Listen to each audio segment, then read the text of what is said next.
Hello and welcome to another League of Legends tutorial, and in this one we're not focused only on the jungle but for every single player in all roles with some general tips that you can use to climb to diamond. This doesn't really matter if you're platinum, gold or silver, all of them can be used together to enhance your gameplay and take it to a different level. But before you go through the video and think, hey, well I can do this or I've done that and I know how to do these things, I ask you to go watch one of your replays, see where some of these things might have happened to you. They happen to me all the time. But if your true goal is to climb, if your true goal is I want to reach that diamond 5 and get that border, before it's gone forever in season 9, you want a relic of a past age right there. Then taking your game to the next level with some of these suggestions will definitely do the trick. Now let's start off with a term I'm going to introduce called micro mechanics. Now we talk about mechanics all the time, hitting your skill shots, making sure you auto attack in between spell rotations, all of these little things that make you fluid on your champion, that make you look good on your champion. What I mean by micro mechanic is bringing in your ability with your champion and adding it to game senses that you've developed or had, or being aware of certain other things that you can use in a very tight spot to come out ahead. No, I'm not talking about 1v5 pentakills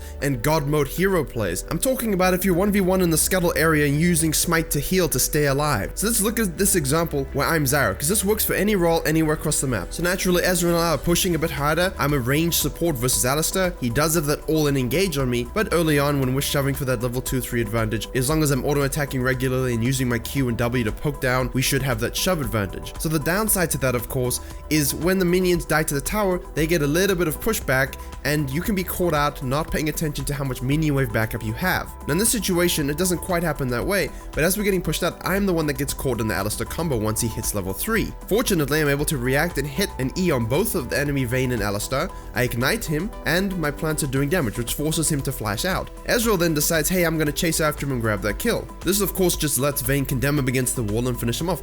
I don't really have any cooldowns. I can use my Q as soon as it comes up, but the rest of the time I'm just auto-attacking, and I'm Zyra, so it's like someone throwing wet tissue paper at you. So what happens next is Vayne flashes to finish off the Ezreal, and now she's fighting me within a minion wave. I have to be very careful about how I play this or I'm going to die as well, and we don't want to give Vayne too early kills. So I throw my E out, and yes I miss, but at the same time my mind is split. I want to hit the E on the Vayne of course, but I also want to hit that plant in the bush, which will slow her and keep her stuck in the minion wave longer should she try and retreat. Now because my plant is now activated, she can't really go that way because the minion wave will attack her and the plant will slow her. So what I do is I move within the minion wave to give myself a little bit more protection.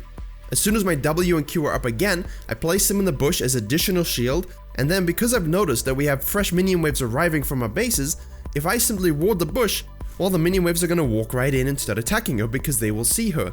That's a little bottom lane trick, and it's why junglers should always lane. You learn these things. She has no choice but to attack me as soon as I place that ward, but I move back, I keep that auto spacing that was memed so much about many years ago.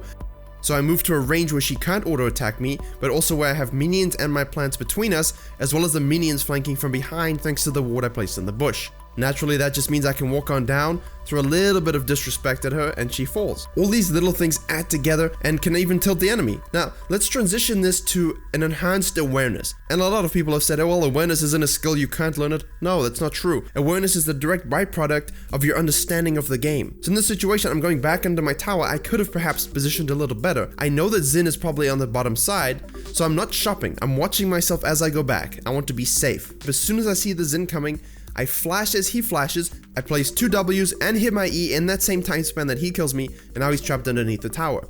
And I grab yet another kill. So I'm going back to my first base with a 2-1-1 KDA. Now that's just an awareness play, right? Yes it is, but what I'm talking about is heightened awareness. Now a lot of times in Plat specifically, they're mechanically good enough, they understand facets of the game, but there's a lack of enhanced awareness about deeper situations that extends beyond your own lane. Let's use an example from the jungler perspective, because junglers are used to watching for these things, but laners are not. So to illustrate what I mean by this, I'm Evelyn, I clear my red, clear my raptors, I go to get that topside scuttle, Rengar started red, which means it's highly likely he's going to be on the bottom side of the map first. Now as a jungler, I know that Rengars like to do red, take a few baby raptors, and then move on down to the other side of the map, scuttles, blues, level 3s, ganks, and so on, but laners might not be aware of that particular route. So in this situation, I know that Aurelia is probably warded top, mid lane's probably warded the bottom side of the map because I haven't paid attention to where I started, and now I am pinging Rengar is probably on that scuttle crab roundabout now, given my own clear timing. So I say hello to the blue buff and I begin to slaughter him, and you don't necessarily need to click everyone on the minimap, it's good too, but sometimes you can just watch the minimap and you can get the whole story from it, as in this situation. My bottom lane is obviously fighting level 2 with Rakan Zaya. The Tristana jumps in aggressively, which can only mean one thing. Oh look, there he is. Hello Rengar. I pinged it out, we knew he was there. All you had to do was place a little bit of a ward in the river to get a heads up. And then I can move on down and take the Raptors and the Krugs. And we're going to look at our mini-map for the whole story for this. So yeah, Rengar gets a gank bot lane, but he loses his entire top side. I finish off the Raptors, leaving one baby one to screw him over a little bit, and then I want to maximize my own XP, so I do take all the Krugs. But watch the mini-map while this is ongoing. Briefly, ever so briefly, Rengar shows on the map. If you're a bottom laner, it's very important that after you get ganked that way and you see your own jungle on the top side, that you are watching for that little tell. That's your area of the map. You can ward, you can pay attention to these little tells. So that's tell number 1, and Kaiser and Rakan are probably staring at the minions, looking at the shop, watching themselves. I'm not sure. Yeah, watching themselves probably. But there's Rengar. Briefly shows that he's doing my Krugs. But of course, that was an ever so slight showing on the minimap, and you can almost forgive one for missing it. However, here's the second tell, and this is what I'm talking about with a little bit of a heightened sense of awareness. As Rakan walks past the Krug pit, because he walked very close to that side of the lane, it reveals the Krugs are now taken. They have been despawned, which means Rengar has stuck around and at least cleared it. And it would have taken him a little bit of time to do that. So therefore, in turn, there should be a likelihood that he's still in the area, perhaps waiting for you. Just simply putting a trinket ward down before you engage in any shenanigans. Oh look, they're fighting again. Oh look, Rengar's right there. And now Rengar's fed. Easily avoidable situation just by paying the slightest bit of attention to not yourself while walking back to lane. I've taken his Krugs, I've taken his Raptors, he's lost that. All he needed was to not get more than my Krugs and any kills from predicted and warded things. Now it's a typical situation to say, well hey Evelyn, why aren't you counter ganking? Well, you know, I can't TP down there, you know. I have to get advantages and counter him where I can, and in this play it was taking the top side. So as a jungler, yeah, you did the right play, but it's also on the laners to be aware of what's happening and to listen to the information communicated to them. If you're the Kaiser or the Rakan in this situation and you want to climb, there's no one else to blame but yourself for not noticing those little things, having that enhanced awareness of what the jungler's communicating to you and extrapolating the Rengar's game plan in addition to worrying about your own. Let's transition to a very similar example, but one where we can encapsulate a few different things that I've noticed have been really reoccurring in some plat games, and you really need to improve on if you do want to make that climb. And even if your mechanics are not that great, you can still get to diamond, you can still climb through plat just by fixing a few little things. And these three are inherently linked: CSing ability, greed and overstaying, and patience. But Virkayu, again, these are not real skills. Yes, they are, and they're skills that get you leads and they win you games. Let me show you an example of how that's done. So firstly, you've pink warded your bottom side as a Thresh and the Kaiser, and you see the Graves show up, or at least I do as Kayn, and I do ping it out. Fortunately, I'm already moving to counter jungle him, so I begin taking the wolves, I ping it out, I figured, you know, Thresh Kaiser, you're 100% going to be safe in this situation because of the lantern, and then I was going to move up and take his blue and perhaps tower dive top lane. But what happens is, I don't actually look down, I can see on the minimap, well, both my bot laners die. I mean, it's fine, it's Brawl, maybe they made a mechanical outplay and there's nothing that could be done about it. I was just focusing on taking the blue and then moving up to tower dive on the top side. Despite that not going that smoothly, we're able to kill him, I dodged the aggro with my ult, and then I look bottom side, and this is where greed comes into play. It's very clear that the Braum and Lucian have overstayed. They weren't CSing properly, and so they are forced to stay an extra wave than they would have liked to in order to get that gold necessary for his item power spike. Thresh and Kaiser see this and think, hey, we can go back in and punish them for it, because the Lucian clearly has no mana. The problem is here, yes, they have overstayed, but at the same time, they weren't that low on health. You're fighting them in a cannon minion wave. They've hit level 6 and Braum can use his ultimate on you, and Graves was just there, his red buff had just come up, his Krugs and Raptors are also up. Why are you even taking this fight? There's no ways you win it. Yes, you have a slight advantage on them over items because you've gone back to buy.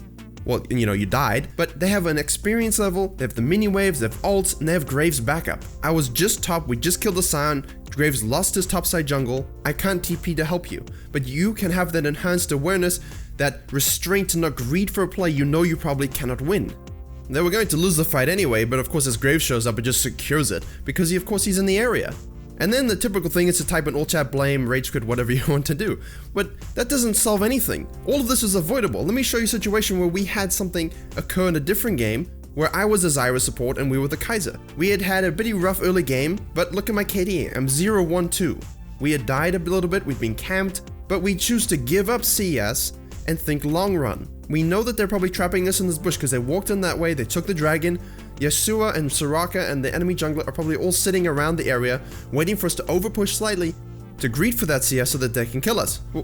Why? That's not worth it. We'll happily give up a few CS in order to save our tower and save our lives. Isn't that better than greeding for plays you know you probably can't win anyway? Even if the small possibility exists that the jungle is going to be there or they're going to ambush us, why go for it? It's better to lose a little bit of CS than to lose CS tower and your life.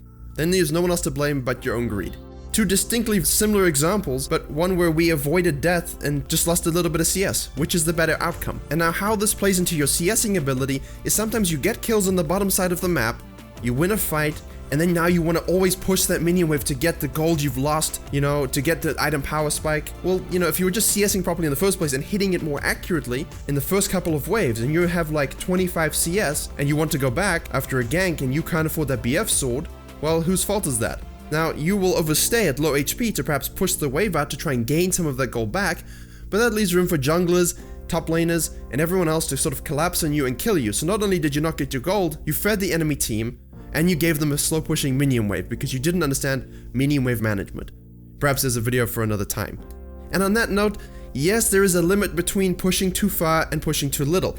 And a lot of times if you want to go up, you want to rank up, and this applies for every rank bracket, you have to know how far you can push in order to get an advantage before it becomes detrimental, that limit. Sometimes that's exactly like in the Kayn example in the game I played a few weeks ago. I eat through the wall, I go deep inside the Jinx, she flashes, she heals, I fall right out, I'm under the tower, doesn't matter, I use my Q and I can walk away. I know I can tank that damage, I know what the full spell rotation can do. Or in these examples with Warwick when I'm ganking top lane. I know how much I can tank, I know how much I can deal. I'm chasing the Vladimir down. Why? Because as every jungler should know, his pool has a huge cooldown early, 28 seconds. That gives me more than enough time to rotate, save my top laner from the Udyr by flashing Eing him under the tower, and then to chase down the Vladimir because his pool isn't going to be up yet. And I burn his flash. So knowing how far you can push the limit in order to gain an advantage is very important. Don't back out too soon, but don't tower dive every single opportunity. To that end, let's just finish off by saying yes, your mechanical abilities do matter and it factors into your greed. Don't play things that you struggle with just because your favorite challenger streamer plays it. I would need a third arm to be able to play Lee Sin properly. Thus I don't play Lee Sin, I play things that are simpler. And even in this final example, the Camille tries to E in onto the Graves, misses it. Yes, I have a Graves ADC and I'm one support, we're just the off-meta bot lane. Well, what does that mean? Well, that means I can just Q, E, W, ignite, and poof, we turn the game around in a fraction of a second. Because they didn't pay attention to the fact that Graves was 6, and they kept going in even though a mechanical skill shot was missed. If you do a lot of these things in Plat, I guarantee you will have a better time. If you are lower than that, you will climb much farther just by using your brain a bit more. So I know this was a slightly different video, but I do hope these tips will help you. They're a little bit more abstract, but it's a lot of things I've noticed that happen quite frequently. Please like, comment, and share if you did enjoy this video. Subscribe for more Jungle and League of Legends videos coming very soon. Please have a look in the description if you want to support the channel further. And as always, I will see you all in the next tutorial.